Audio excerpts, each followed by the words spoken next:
We're on page Reish Pei Zayin. Reish Pei Zayin. Let me find it for you. Okay, go ahead. So we've been learning about the holiness of speech, and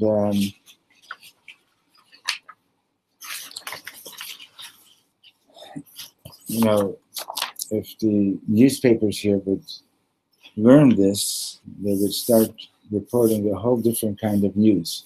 As a matter of fact, last week my son sent a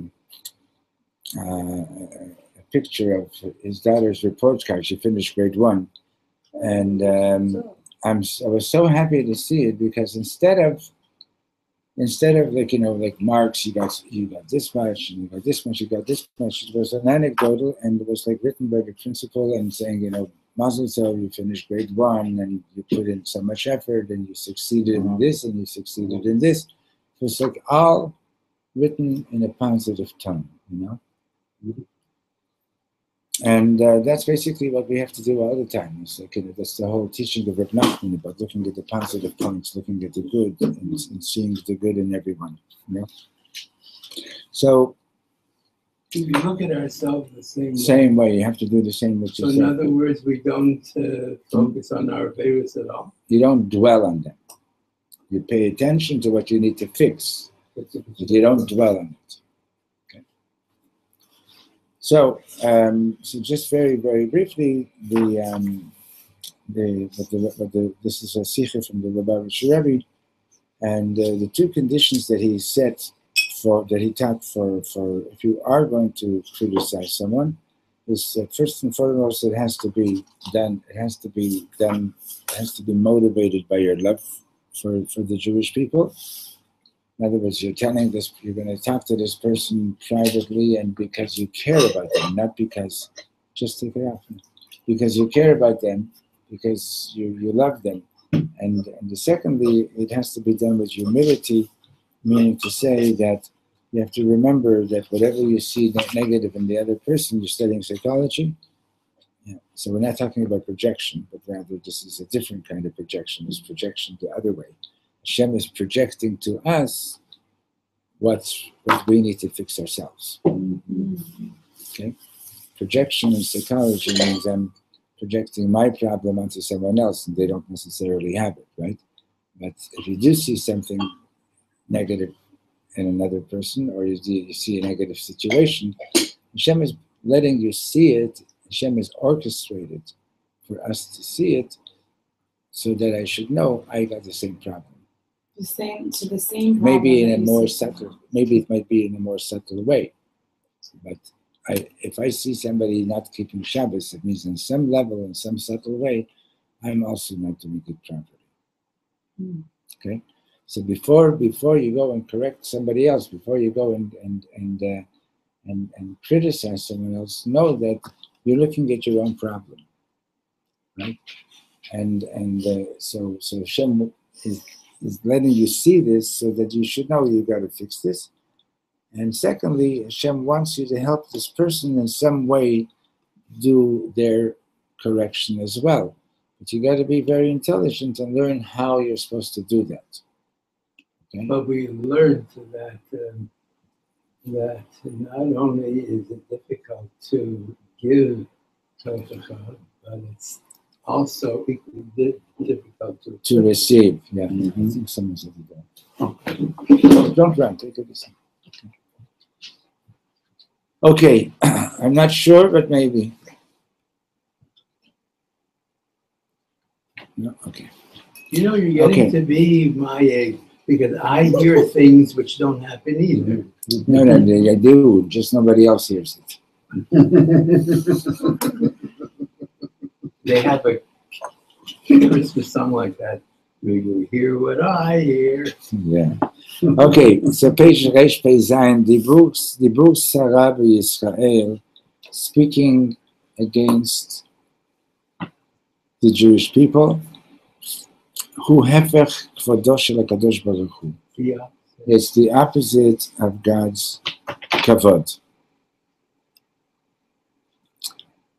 בסיום בחותם פרשת ויחי יעקב נאמר וישם בארון במצרים. At the end of פרשת ויחי, he says that he was placed in the ויחי יעקב, it says he was placed in a coffin,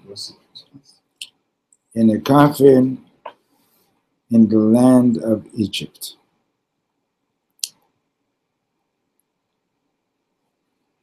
What did that have to do with anything? Well, we'll find out.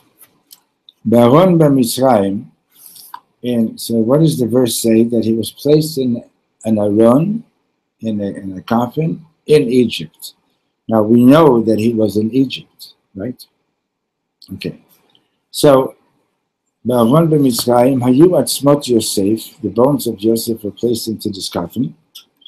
Kozman shayu b'nei Yisrael b'Mitzrayim, so long as we were still in Egypt, Joseph's remains were in the coffin.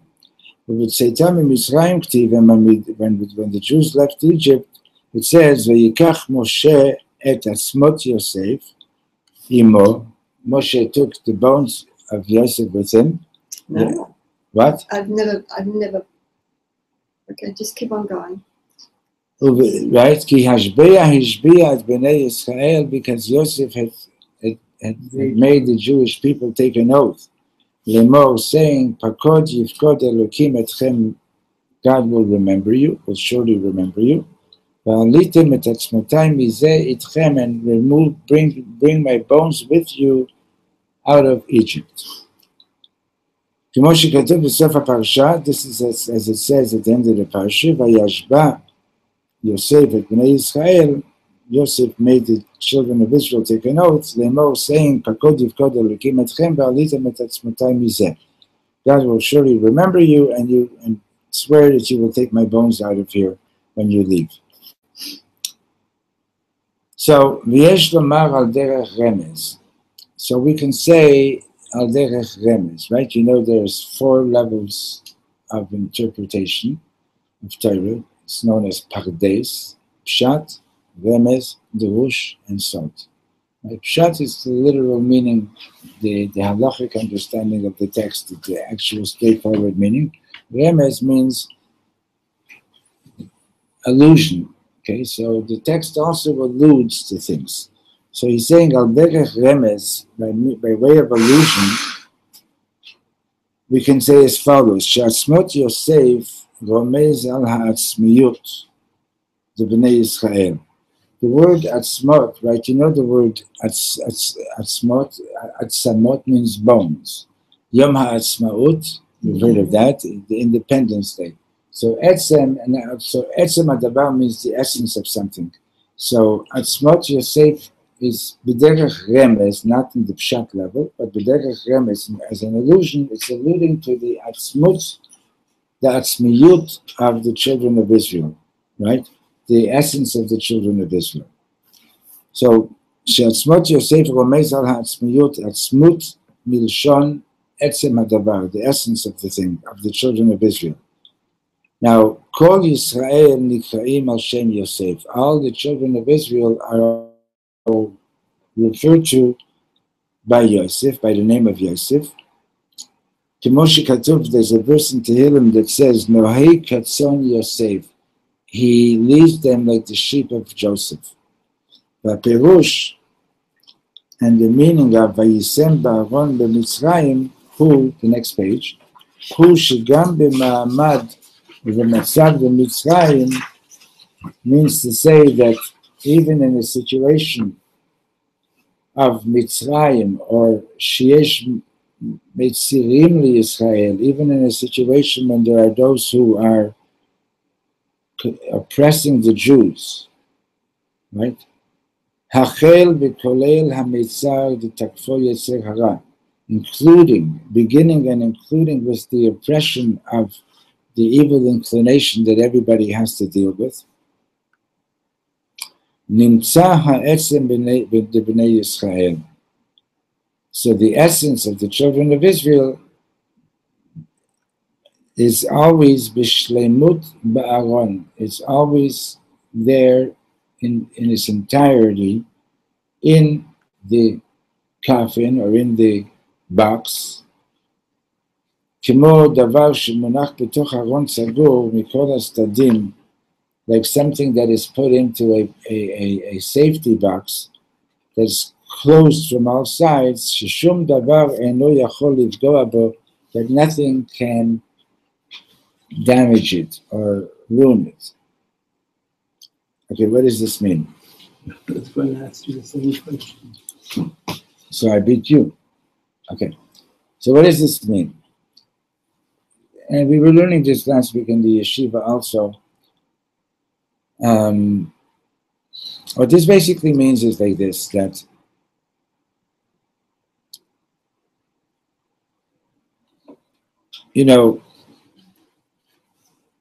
sometimes people walk around thinking that they're a damaged soul. Right? You've heard of people talk that way, like, oh, I was abused as a child and therefore I'm a damaged person. The rest of my life I'm going to have the things that are going to be difficult to deal with because I was damaged. Okay? And a lot of people think that way, right? You can use one of these if you want. No, I'm good.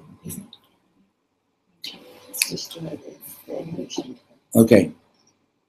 So, right, you've heard of such things, right? In all kinds of what that ourselves. Yeah. I said people. I'm also people. Okay? My teacher said something to me back in grade 1 or grade 3, and ever since then I can't get away from thinking that way, right? So what's being said over here is like this: your essence soul is always protected. Okay? Your essence soul is always protected. No one can damage your essence soul. Your essence soul is a part of Hashem. And we learn that from the bones of Yosef. Well, he's using this verse as an illusion. We know it from other places too, okay? But the phrase Atzmot Yosef alludes to the essence of the Jewish people. And so the verse says his bones were placed in an aron, in an enclosed box, in an enclosed ark, in the land of Egypt. Egypt represents Mitzarim, the narrows, the difficulties that we have in life, starting with our own difficulties as well, with our own problems, which make it difficult for your essence soul to manifest itself in this most beautiful way. But what the Rebbe is trying to teach us over here is that don't ever give in to thinking that your essence soul is actually damaged. Okay? In other words, yes, I do experience shame, I do experience pain, I do experience all these things that are problematic, right? But no matter how much I experience them, they're really only temporary, and eventually you will discover that your soul really was never touched by it and never damaged by it. Okay. This is a key point in just about everything. It's a key point in therapy. To know that your essence being is still there. We weren't taught that in school. No, we're taught here right now. yeah, he's saying, but when we went to school, we weren't taught that, right? No, I'm a graduate therapist. We weren't taught that. No, we were taught that damaged soul is damaged. Is a damaged soul, right? But you said this before. The soul is Me'elokim. Right. And you can't damage that. Can't damage that. Right. That was a very beautiful and empowering teaching. Yes. Even if we don't learn anything else. And it gives up, and it helps you deal into the box. Because, people always want to get out of the box. This is saying in the box also has value. Well, that's beautiful. Not Yeah. fun, because everyone's saying, I'm in a box, get out of the box. Well, yes, you want your soul to manifest, right? The box is, so there's two boxes we're talking about over here. There's the box of Mitzrayim, right? The narrows that are imposed from the outside. But within that, there's your essence being is in a protected box. Okay? Ve'od, and furthermore, Arono shel Yosef kashur im aron habrit. The ark, Just tell me where we are. we just started the fifth line, the odd, one word line. Can you see it? Second paragraph is just one word. That's one. Okay. But and furthermore, Arono shel Yosef kashur im aron habrit. The ark of Joseph, that Joseph's bones were placed in, is connected to the ark of the covenant. The word kashur, Connected, kesher. it doesn't mean attached. No. Yeah. When kshartam leot al yadecha, it also means attached, right? But connected. Connected is attached. Okay. So it's connected with the Ark of the Covenant. Kimamar Razal, like the rabbis teach, Kol otan shanim shayu Yisrael b'midbar, all those years that the children of Israel were in the wilderness, hayu shnei aronot halalu, mahalchin ze im ze. These two arks were accompanying each other. In other words, the Ark of the Covenant and the Ark containing Yosef's bones. V'yesh lomar haremez bazeh. So what is the allusion in this? So we can say as follows: Sheharon hamegin al ha'etzem de bnei Yisrael hu Aron habrit. Right? It's that the ark that protects the essence of the Jewish people is the Ark of the Covenant, Shebo nimtzaim haSefer Torah v'Halachot, which contains our Torah and the two tablets, Charut al Halachot, engraved on the tablets, right? Otiyot hachakika, letters that are engraved, Shehem minei ubei, which are going through and through the tablets. And the letters are part of the stone which they were engraved in, to the point that you cannot separate between them. What does that mean? He explains, that is, that the connection of a Jew with the Torah is that the Torah is engraved in him, and it is united with him into one being. See, for example, these letters over here, right? These are not engraved. You can take these letters off, right? Chakuka means when something is engraved into the stone, the letters are part of the stone, right? So when it says the letters of the Ten Commandments are chakuk al haluchot, they were engraved in the tablets, that means to say is that when we're learning Torah, we have to learn it in such a way that the letters become engraved into our being. Okay? So long as it's just intellectual information, A, you can forget it, and B, you don't necessarily pay attention to it, right? When something is engraved in you, it's real, right? So what he's saying over here is that when the rabbis teach that the two aronot, the aron of Yosef, which is representing the essence of the Jewish people, their essence soul, and the Aron Habrit, the Ark of the Covenant, these two arks were coming along with us throughout our journey in the wilderness, right? So what this is alluding to is that the Ark of the Covenant is what protects the Ark of Yosef, right? What protects the essence of the Jewish people. Now, Omibli Habeit, right? So when the letters are engraved, that means to say that the connection of a Jew with the Torah is so deep that you and the Torah become one essence. Okay? Umibli Habeit al Mamado Matzavo Begalui, without looking at the immediate present condition, the obvious condition that one finds themselves in, right? Even when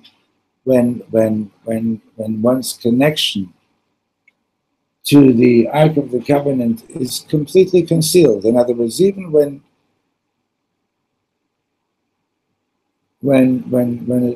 if a Yid is sitting and eating an all-dressed pizza with anchovies on Yom Kippur, right? So his connection with the Torah is obviously very concealed, right? Lo shayach lafchit chas v'shalom ben Yehudi v'Torah. You cannot separate, God forbid, between the Jew and the Torah.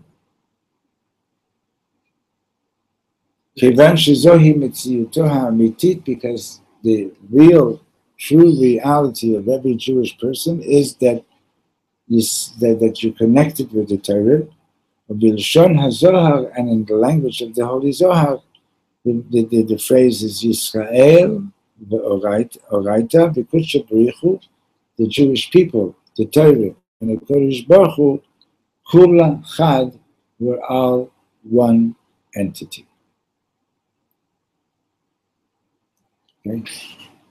So you might think that this Yid who might be coming and driving this car at Dafka on Shabbos, Dafka in a religious neighborhood, to Dafka get everybody angry. You know what the word Dafka means? Dafka to get everybody angry. You might say, oh, this person has no connection to Torah. It's not true. He does. Every Jew is connected with Torah. It's in a state of concealment, tremendous concealment, that he doesn't realize it. Okay? But the connection is there. That's a chiddush. Well, the fact that if I'm doing something that I'm not supposed to do, that the Torah says I'm not supposed to do, that means I'm doing something that the Torah says I'm not supposed to do. So I'm connected. I'm connected with it right now in some kind of a negative way, right? But with that aside, the essence of a Jewish neshama is that a Jewish neshama wants to do mitzvot. So there is a halacha about tinok shenishba ben avoyim. For example, let's say, back in the, it's true today also, but a child that was raised in captivity by the Gentiles, right? And there are people like from the Holocaust, some of them are still alive, that they were given over to a Christian family. My parents were trying to save the kids' lives. I have 2 cousins. Yeah, and did they come out of it? I mean, I've met some that they just never left the convent, But No, but in any case, No, my cousin in Israel, Australia. Yeah. She's. Yeah, they have huge issues, their own issues. they have big issues, right? But in any case, so here's somebody who's growing up. I know a woman in New York that she was given over to a Gentile family, and she, as a very young infant, and she was studying in a convent, and around age 21, around then is when she found out that she's actually Jewish. And how did she find out that she was Jewish? Because, Somebody died? No, because she was the top student in the convent that she was living in. She was the top in everything. And other people were jealous. And one day somebody came over and said, "You're a Jew."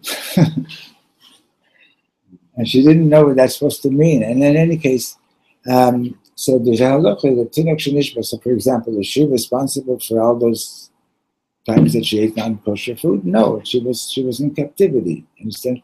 But did her neshama want to keep mitzvot? Yes. Oh, the other reason that she found out is because she kept on asking questions that they couldn't answer. But I know there's a lady here but she lives in immigrant German colony. Yeah. She's 80 years old, and she was with non-Jewish people. But the family she was with, it was just the opposite. The woman always. But the previous Pope, John Paul, but she didn't know for a long time. He was the Cardinal of Warsaw, and a Polish woman came to him after the war, and wanted to baptize this child that she had taken care of. And he said, "No, you go give him back to the Jewish people." But he obviously, the fact that he was rare. He was rare. He was a rare man, But and when the Ger Rebbe heard about it, he said, "This guy's going to rise to greatness." And then he became the Pope. Which guy? The Pope? The Pope, yeah, he was cardinal at the time. Yeah. Isn't there a story where one of these children grew up to be a cardinal and he knew he was Jewish? Well, yeah, the Lustiger in France, yes. And when they needed a minion, When he was older, he would come to Dublin with a minion. Yeah. Why he didn't, I don't know much more about him, but he would show up and come to shul. Truth is stranger than fiction. Okay. That's true about Jewish history. Yeah. Okay. So this is a very important point to remember, that no matter what my psychiatrist may have said to me, okay, I'm not a damaged soul. My essence is not damaged. See, It might be that the layers that are making it difficult for me to get in touch with my essence are pretty messed up. But my essence is not damaged. so I would have known this when I graduated.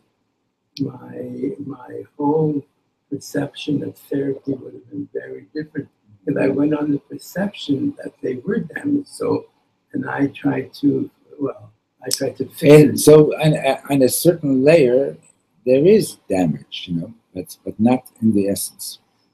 Is this true for all souls of all human beings? Part about the connection with Torah, not that part, but part about the essence of each human being. That each human being, whether they're Jewish or not Jewish, have an essential I hear soul. your question, and I don't know. I cannot give you a definitive answer. There's a lot of things I don't know. I appreciate questions where I have to tell you the truth and I don't know everything. The Gemara also didn't know everything, and they used the word teku. Teku, right? So you can also use the word teku. Yeah. So haderech lechizuk. So what's the way to strengthen somebody? Hadgashat ma'alato ha'amitit shel Yehudi is to emphasize the true special value of a Jew.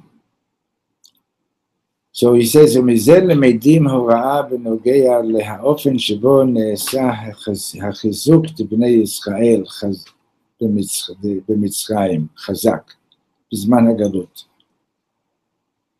So proceed from here. We learn an important lesson concerning the manner in which to strengthen the children of Israel while in Egypt, while in Mitzrayim, while in the Narrows, while in exile. Kol hamalchuyot, galuyot, all these different kingdoms or governments or countries or exiles, nikhu al shem Mitzrayim, they're all referred to by the name of Mitzrayim, Mitzrayim, ad legalut zeh ha'acharon, even until this last exile that we're still in. Why are they all referred to by the name Mitzrayim?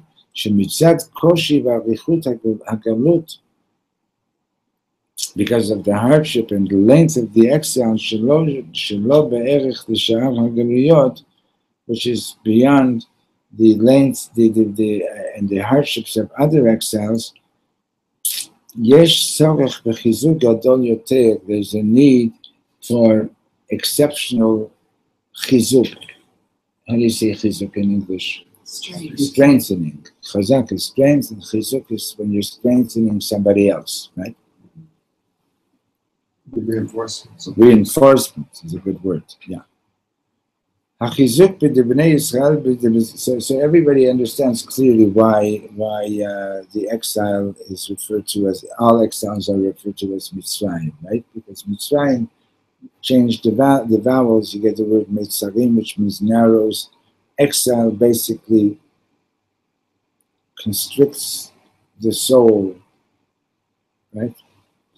Hachizuk b'nei Yisrael b'man hagalut ne'esa al yidei ha'achraza v'yechi Yaakov. So what is the chizuk of the children of Israel? Primarily, it's the opening of that parsha where it speaks about the bones of Yosef being placed in the ark. The parsha opens with the words Vayechi Yaakov. Yaakov lived. She Yaakov Avinu lo made. The rabbis teach us that Yaakov Avinu never really died. Ma zaro b'chayim, just like his children are alive. Afu b'chayim, he too is alive. Klomar, second column. Hadgashat malato ha'amitit shel kol echad ve'echad miYisrael. The emphasis of the true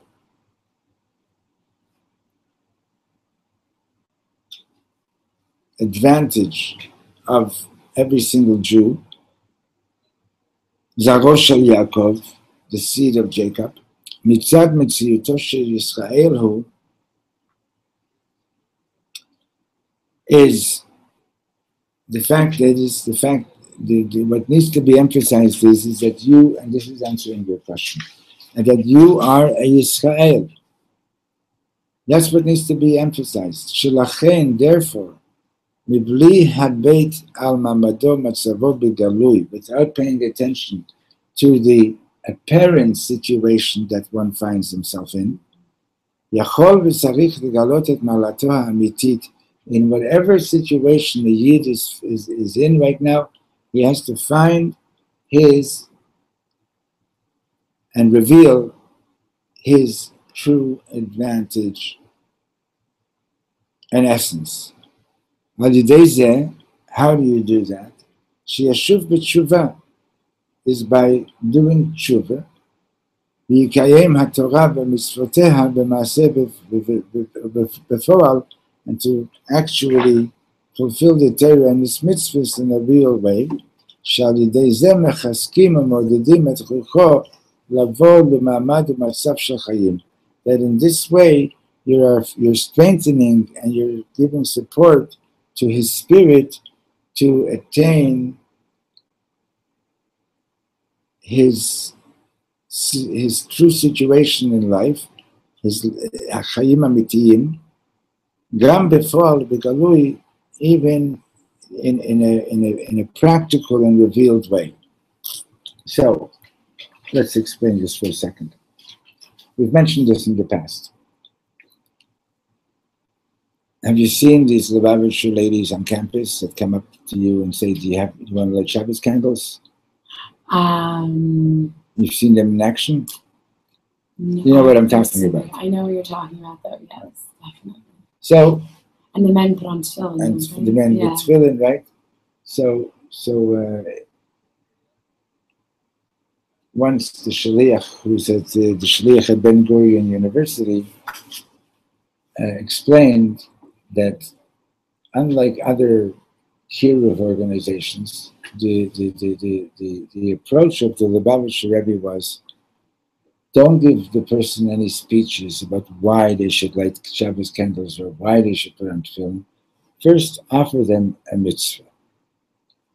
First and foremost, offer them a mitzvah. For example, a poor person comes and says he's hungry. You're not going to give them a speech about why they should eat. And you're not going to give them a speech to explain what bread is. You give them a piece of bread. Eat, right? And the If they're anorexic, though, if they don't know that they need food. You still have to give them food. You know, there may be more things, but it's not finished yet, okay? There is such a thing as spiritual anorexia, right? Okay, but first give them something to eat. The person's starving right now, even if they're anorexic. First, get some food into their mouth somehow, right? Okay. Now, what happens is that once the person does a mitzvah, right, the neshama is starving for a mitzvah. Okay? So, first, let the neshama do a mitzvah. Afterwards, talk. Okay? First, give the poor man a piece of bread, and then when he feels a little bit refreshed, then talk about what they can do or what you can do to help them have food on a regular basis. Right? Now, once the neshama starts doing mitzvahs again, right, it starts coming back to itself. It starts feeling revival. Okay?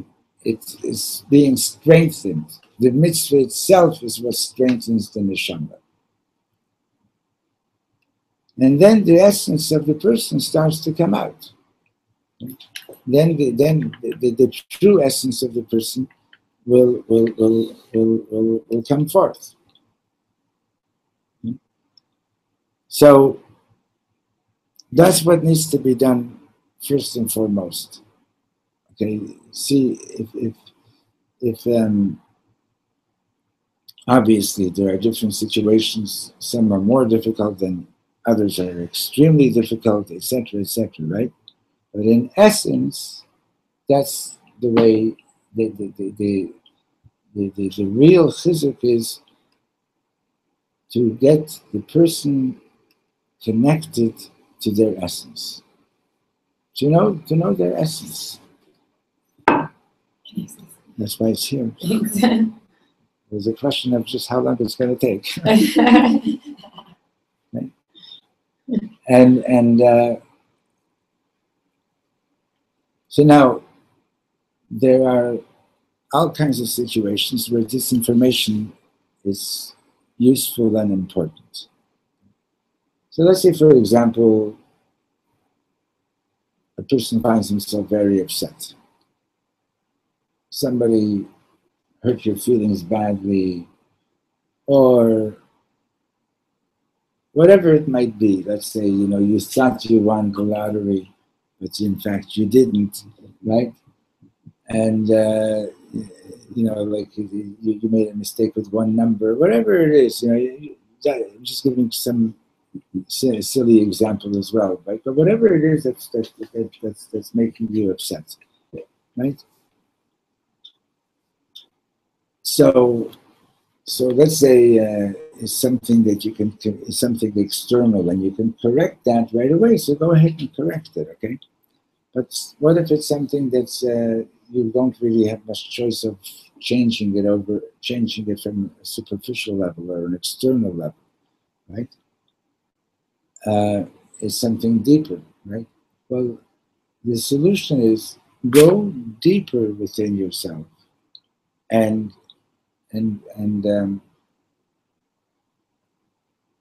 be in touch with your essence. And when you're in touch with your essence, you begin to realize that this thing that's upsetting me is only upsetting me because I'm not in touch with my essence. Right? It's upsetting me only because I'm not in touch with my essence. Why? Because when you're in touch with your essence, for example, here's an example that the Tzemach Tzedek gives concerning love your neighbor as yourself. Okay?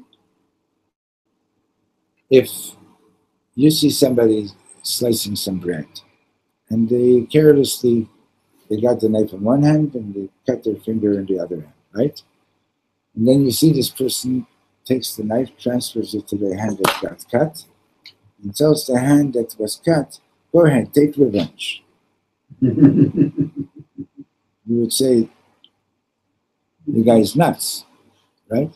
Why? It's the same body. Yeah. Ah, it's the same one person. It's the same body, right? Okay. When you're in touch with your essence soul, right, then you realize that this person is also essence neshama, and his essence neshama and your essence neshama are all emanating from the same Hashem Echad, from the same one God. So if you're going to, so yes, he said something that upset me tremendously, right? And not that I should ignore that or figure out what I could learn from it or how I could improve from it. That's all important, right? But to go into a place of like, he hurt me in such a way that I have no choice but to take revenge or something like that, right? That's not being in touch with my essence, right? If I want to take revenge, that means that I'm not in touch with my essence, because my essence doesn't want to do that. There's another level here, and that is that, in essence, when I'm getting in touch with my deepest essence, and I realize that the hurt that I'm feeling is something from an external level, more external level than my innermost being. My innermost being can't be touched. True, but it's also true that there's something that needs to be corrected. There's something I need to learn from this. Understand? And simply speaking, what I need to learn from it is get back in touch with my essence. Right? Simply speaking, that's what I need to be learning. Is that I've been ignoring. Right? Like, by the end of the day, if you make a calculation of how much time did I pay attention to my essence, the Neshama, and how much time was I running around just dealing with superficial stuff. Mm-hmm. It's very skewed. Mm-hmm. Right? So the point is that get in touch with your essence, and that's how things will get corrected properly.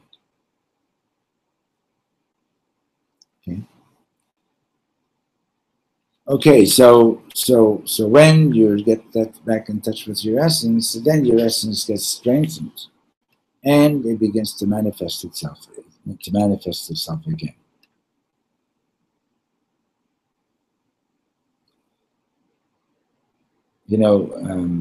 I heard this rabbi once And Chabad Shlich, he said that when he was in the army,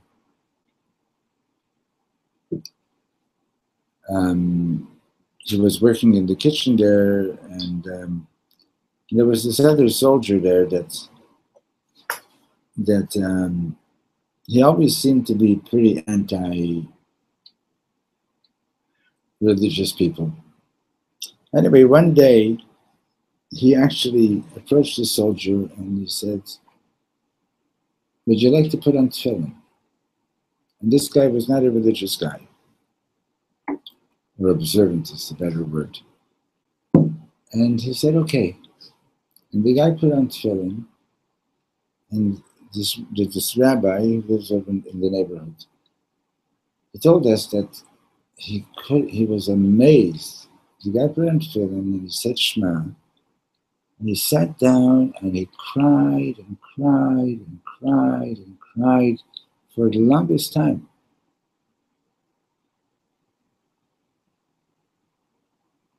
Because as he did the mitzvah, he got back in touch with his neshama.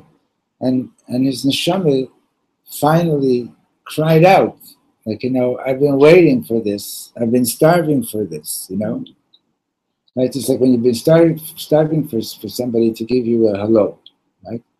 And they finally do it, right? If you were really wanting it, right, people will actually begin to cry, I was at a wedding of a former student of mine. He was standing at the chuppah crying for 15 minutes. We had to wait till he calmed down. Why was he crying?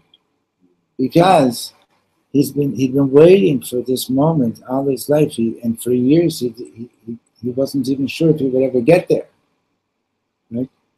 And he finally got there, and he was like, just crying with joy and relief. Right? And he said this soldier, whom he had met for many times, right, and was convinced that this guy is pretty much anti-religious practice and so on, right? He ignored that, and he went ahead and he actually offered him to put on tefillin, and it was the right moment, obviously. He put on tefillin, and his neshama started crying like crazy. So that's the power of a mitzvah. It's the reason that we don't cry every time we're doing a mitzvah is, why? Because we're not really paying attention enough. But if we were really paying attention and being in touch with our essence and neshama, you'd go out of your mind with joy and tears every time that you're doing the mitzvah. Okay, let's remember where we stopped, and we continue in this session tomorrow.